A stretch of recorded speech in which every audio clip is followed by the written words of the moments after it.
Hey everyone, it is Finn here, and in today's video, I'll be telling you absolutely everything you need to know about the Belgium national team for Euro 2021. And when I say everything, I mean everything, from the 26-man squad to the formation Belgium should use to the best possible starting 11 that Belgium could put forward, along with some star players that you need to keep your eyes on. Everything you can expect from Belgium in Euro 2021. Now, of course, looking at Belgium, also known as the Red Devils, Belgium are currently ranked number 1 in the entire world at the moment, and in the 2018 World Cup got their highest ever placement in an international competition, ending the 2018 World Cup in 3rd place. And unlike my dating life, there is a lot of expectation for Belgium to do well in this national tournament, and it all depends on how the manager sets up the team. Belgium's current manager is Roberto Martinez, who between 2013 and 2016 managed one of the strongest Everton teams in the modern era, and ever since 2016 till 2021, the present date, he has been the manager of Belgium, as I said, managing them to their highest ever ranking in a World Cup tournament. It all depends on how he sets up this Belgium team. Now, in terms of Belgium's best possible starting 11 for this tournament, starting off in the goalkeeper position, it can be no other than Thibaut Courtois, who in the 2018 World Cup, unlike me in my younger teenage years, unfortunately, kept the most clean sheets in the tournament, which obviously earned him a move from Chelsea to Real Madrid, where unfortunately he wasn't that impressive in his first few seasons at the club. But as of the 2021 La Liga season, has the second most clean sheets in the league. Courtois is a fantastic goalkeeper overall and is once again a serious contender for the Golden Glove Award. Now, in front of him, obviously, there would be a 3 centre-back system. Now, for years and years and years, Belgium have stuck with the 3 centre-back system. It's just what works for them. Now, normally, it is made up out of the likes of Alderweireld, Vincent Kompany, and Vertonghen. Now, since the previous national competition, obviously Vincent Kompany has retired from national and club football. So I'm just going to use the same 3 centre-back system. I'm just going to swap out Vincent Kompany with the likes of Jason Denayer. Now, looking at this 3 centre-back system, first of all, we've got the likes of Alderweireld, who might not be as young as he used to be, but is still a really tough, very strong, tough as nails kind of centre-back who does get the job done. Over 100 appearances for Belgium, almost 200 league appearances for Tottenham Hotspurs, a really good centre-back on his day. Now, next to him, obviously, as I said, would be the likes of Jason Denayer, who ever since Vincent Kompany retired from the Belgium national team has been getting a lot of international football. Now, Denayer is one of those players who never made the cut at Manchester City, went out on loan after loan after loan, where eventually he made a permanent deal at Lyon in the French league, where he is now one of the best centre-backs in the league. And obviously, the final centre-back would be the likes of Vertonghen, Alderweireld's former teammate at both Tottenham Hotspurs and Ajax. Now, Vertonghen is Belgium's most capped player of all time. Recently made a move to the likes of Benfica, where they just finished the Portuguese league in 3rd place. And the likes of Vertonghen has to be in the squad because he's got that leadership. He's still a very good player overall and can still play in the left back position. That's why, in terms of being a left centre back, he's got the necessary pace, he's got the strength, he's got the defensive ability. And in terms of Belgium's defense and their starting 11, I feel like this has to be the strongest way forward. Now, in terms of Belgium's midfield, obviously the formation that they use, they would have a 4 midfielders setup, and I know I'm not going to put a lot of attacking midfielders in this system because Belgium don't need a lot of attacking midfielders in their system. The way that they have 3 attackers in front of them, a right mid, a left mid, and obviously having a left and a right mid and some defensive midfielders allows them to drop back in defense. It is really the perfect system for counter-attacking. But starting off in the right midfield position, it is going to be the likes of Castagna, someone who moved to Leicester City in the beginning of last season, and I know he's a player that lots of people are going to have a lot of questions about, which, yes, I understand. He's not the best right back in the Belgium squad. That would probably be Thomas Meunier. He's not the best right wing in the squad. That would probably be either of the Hazard brothers. But the reason that I've put the likes of Castagna in the squad is because he's good at both. He's not the best right wing or right back, but in terms of being able to do both defensive duties and attacking duties at the same time, I feel like he just suits this Belgium squad the best, in my opinion. Now, the teammate next to him in the midfield would be his Leicester City teammate in the likes of Tielemans, who scored the winning goal in the FA Cup. As I said, not the most attacking midfielder of all time, but he's very good with his passing. He can get it to the attacking players in front of him, and at the end of the day, can do a very deadly job. And I'm telling you, if he gets the winning goal in the World Cup like he did in the FA Cup, we might be looking at a Ballon d'Or winner here, guys. Obviously, jokes aside, I feel like Tielemans is an excellent player, and just like Castagna, is in the squad because he can both full attacking and defensive duties. Now, the next midfielder next to Tielemans is going to be the likes of Dendoncker from Wolverhampton Wanderers. Now, yes, Wolves haven't had a fantastic season, but that is not down to the likes of Dendoncker. In terms of being a defensive player, Dendoncker is brilliant. He's gotten a lot of game time for Belgium as of late, and once again, I put him in the squad because he can play as either a defensive midfielder or a centre-back, meaning if there are problems at the back, then Donker can fall back. Now, moving on to the fourth and final midfielder in my starting 11. Now, I know this is going to raise quite a few eyebrows, but it is going to be Yannick Carrasco. And yes, that's right, I don't have Eden Hazard in my starting 11 for this Belgium squad. I know that's going to raise quite a few eyebrows. A lot of people aren't going to agree with me. But ever since Eden Hazard moved to Real Madrid from Chelsea, his legs have been as fragile as a 21st century marriage. He has not been good for Real Madrid. And you know what? Although he is a spectacular player, although he could come to this Belgium national team and actually redeem his career, and I feel like he could. I feel like he could still do a solid job for this Belgium team. He works well in the system. But in terms of him deserving a starting place in the squad, in my opinion personally, I don't think so. I think Yannick Carrasco has had a fantastic season with Atletico Madrid. His numbers have been incredible. Obviously played for Atletico Madrid in the 2018 World Cup. Ended up moving to China, where unfortunately he had a few personal problems. Moved back to Atletico Madrid and helped them win their first ever La Liga title since 2014. Carrasco has been a fantastic player in terms of getting the ball up forward to the three attackers in front of him. I just feel like he would do the job. So those are my four attackers. No Eden Hazard.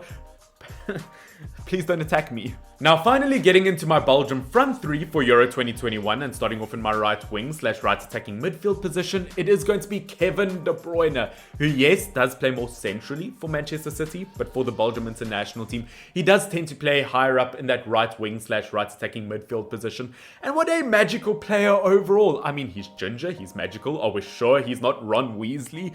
But 12 assists and 6 goals for Manchester City in the Premier League this season. Not his normal numbers, but still a fantastic season overall for the attacking midfielder. Kevin De Bruyne is a fantastic player, got Manchester City to the final of the Champions League, where unfortunately he picked up an injury, a fracture in his nose and skull, which there is a chance that he won't be able to start the first few games for Belgium in Euro 2021, which, hey, that is a chance for Eden Hazard to prove himself. But you know what? If Kevin De Bruyne is fully fit, 100% deserves to be in the squad for Belgium. There's no two ways about it. Now, going on to the left attacking midfield position, it's going to be the likes of Dries Mertens, who has been a fantastic player for Belgium for many years. Obviously has been at Napoli since 2013, and this season for Napoli got 9 goals, 8 assists. He really is an overall excellent kind of player. He can really do it all.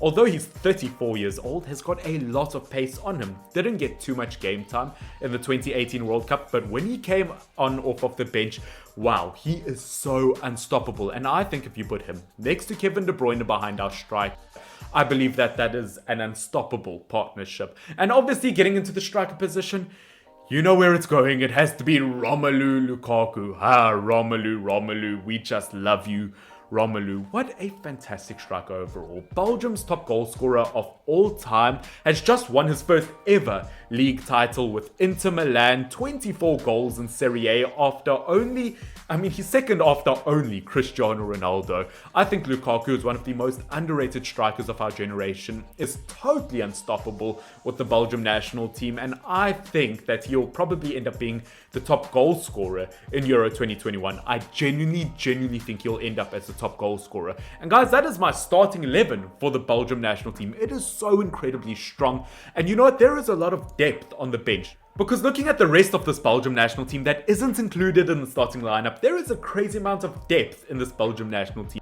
In terms of backup goalkeepers, we've got former Liverpool goalkeeper Simon Mignolet. We've got Sels, who is in the squad due to Wolfsburg goalkeeper Casteels being injured. In terms of backup defenders, we've got Boyata, who's at Hertha Berlin, who performed very well in the 2018 World Cup for Belgium. We've also got Thomas Vermaelen, who once again, experience in the back never hurts. In terms of backup midfielders, we've got the likes of Chadli, who was a huge part of Belgium's comeback win versus Japan in the 2018 World Cup. We've also got Thorgan Hazard, who probably the best Hazard brother in the world at the moment, which must be a tiny bit awkward at family dinners. We've also got the likes of Meunier from Borussia Dortmund, who, as I said, could play the right back position ahead of the likes of Castagna, but Meunier is more of a defensive option. We've also got Pratt, who's going to be the third Leicester City player in the squad. We've also got the likes of Fanneken from Club Brugge, who, in terms of his goals and assists this season, he has been fantastic.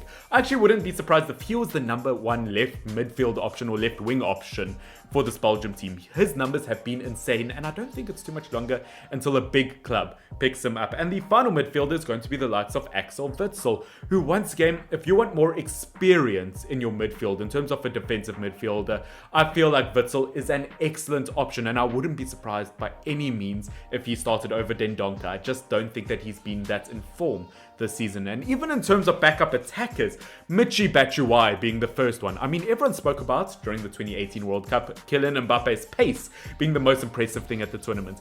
Now, I'm pretty sure it's the fact that Michy Batshuayi was able to hit himself in his own face. I mean, that was pretty impressive. But, you know, good striker overall, but can go a tiny bit hidden. We've obviously got Christian Benteke, who's just scored 10 league goals in the Premier League for the first time since 2017. We've got Doku, who I believe is a very promising young player. Haven't seen too much about him, but I've heard promising things about him. We've got Eden Hazard, who, as I said, this tournament is the time for Eden Hazard to redeem his career. He could have gone down as one of the best wingers of all time. Genuinely, 2-3 years ago, people put him up there with the likes of Ronaldo and Messi in terms of his goal and assist contributions. He was insane, but obviously has failed to really impress at Real Madrid. Lots of that goes down to injuries. And then finally, the final player in this Belgium squad being Trossard from Brighton, who once again on his day can be very tricky to defend against. And guys, that is the Belgium 26-man squad. That is what I believe the starting lineup should be. As I said, tell me what your starting lineup would be down below if you think I've made any mistakes. And in terms of Belgium overall for Euro 2021, I believe they should make it incredibly far, because looking at their group, which, by the way, if you want to see my entire Euro 2021 prediction from group stage all the way to the winners, I have done that video. It has almost 10,000 views. That is insane. Thank you so much, guys. The link to that video is in the description down below. But in terms of the other three teams in Belgium's group, they've got the likes of Russia, Denmark and Finland. I am expecting Belgium to top their group and make it very, very far. Obviously, the likes of Russia did well in the Russian World Cup attacking-wise. Very good. But Belgium should be able to break them down defensively. In terms of Finland, once again, they've got good players all over the pitch. But overall quality, Belgium is better. They just do have potential to fall asleep at the back. But my biggest threat for Belgium in their group stage has to be Denmark, who good attackers, good midfielders, good defenders, good absolutely everything. I feel like Denmark could pose a serious threat and has obviously just drawn 1-1 with Germany. But guys, Belgium, what a squad. That is everything you guys need to know about Belgium for Euro 2021. As I said, from players you need to keep your eyes on, I 100% think that Romelu Lukaku, one of the best strikers in the world at the moment, is the player to keep your eyes on. As I said, that is my starting 11 and everything you need to know about Belgium for this tournament. Guys, this has been Finn. FYNN. Subscribe if you want to see more content like this in the future, and can we please get this video to 20 likes. Guys, this has been Finn. FYNN. Have a good one. Cheers.